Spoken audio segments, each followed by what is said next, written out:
Where did the name come from? Well, the name, Or when did it dawn on you that it might work? Well, I was thinking we're going to be writing about politics and social issues. We're going to be protesting.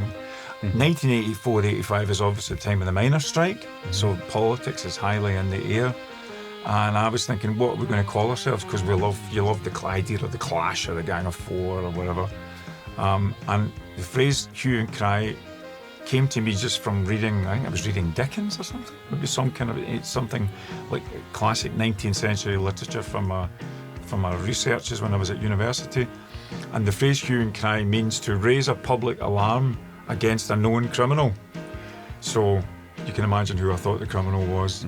And then obviously the duality of Hue and Cry was also attracted to me too as well, because the Cry was the vocalist and the Hue was the background to the musical background to the vocalist. But it had that wee edge, it had that little kind of political edge. But it's just something that we all contain. I try to think of perfect things. I once met the writer Christopher Hitchens in a pub, and he refined my understanding of the title. He said, it's all about vigilantes. It's all about communities rising up and persecuting people. I quite like that. So it's basically public justice, basically kind of a call for public justice. So who were we in 1984, Greg? 1984, I was 17. So I was just coming out of school and going to university in Edinburgh. We had already made demos with other bands, with the Winning Losers and Unity Express.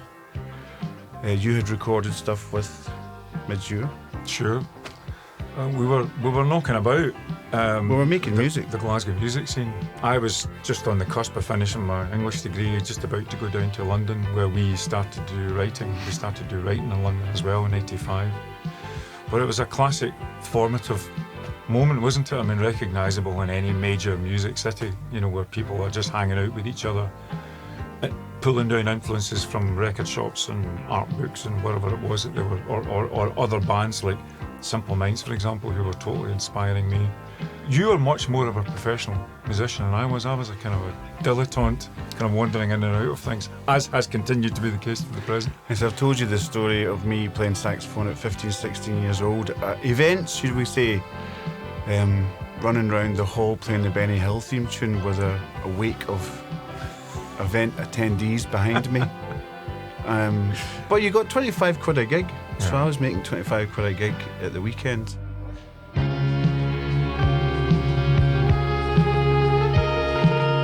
But I noticed a lot on the songs that we dug out for this, the saxophone all over them. So and it's you that's and it's playing me that's playing the saxophone, but so saxophone was my main instrument.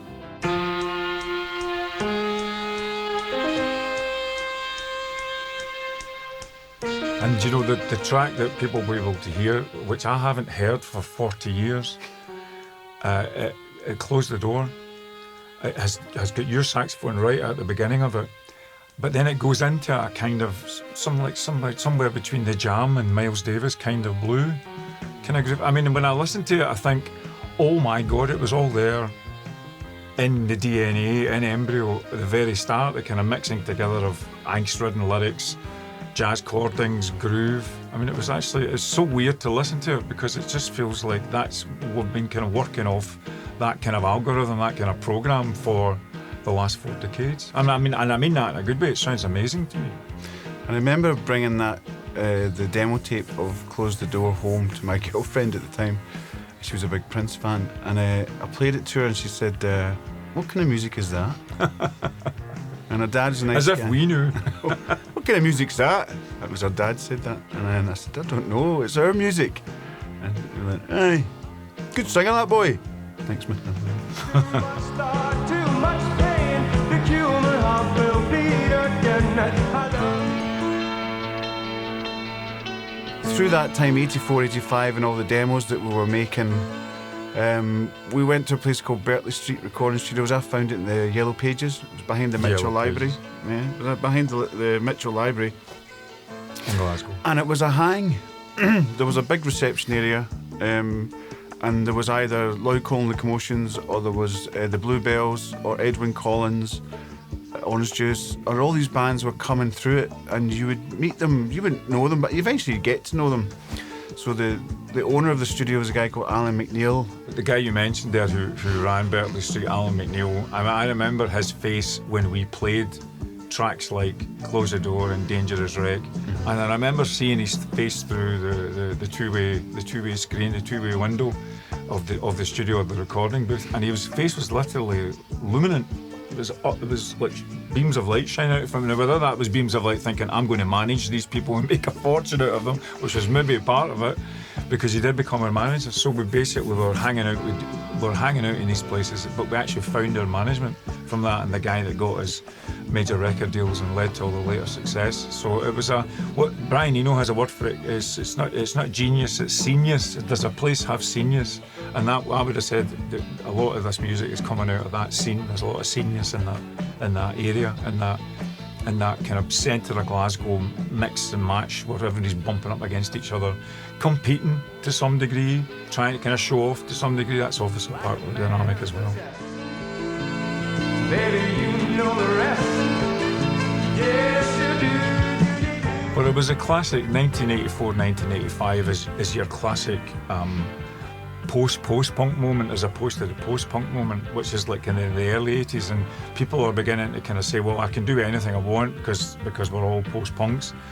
But you were trying to think, I wonder if we can do everything we want and also craft a great pop single. So everything had a hook in it. Everything was attempted to be communicating with a wider audience.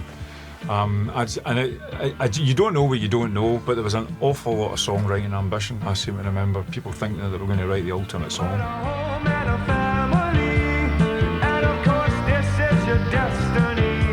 And also in 1985, we're a bit unsure of when, but it must be middle to end, we signed a publishing contract with Warner Chappell's.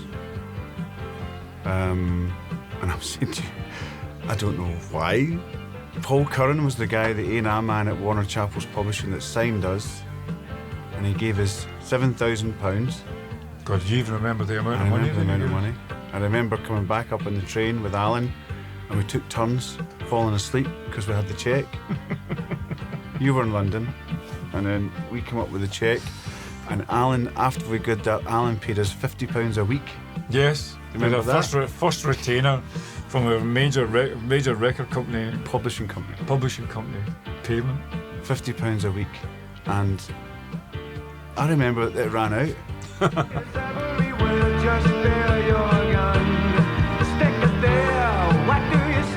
We were building up our connections with the metropolis to help us get to the level that we wanted to get to. And we blew the £7,000 before Christmas. Don't you call me soldier, don't you call me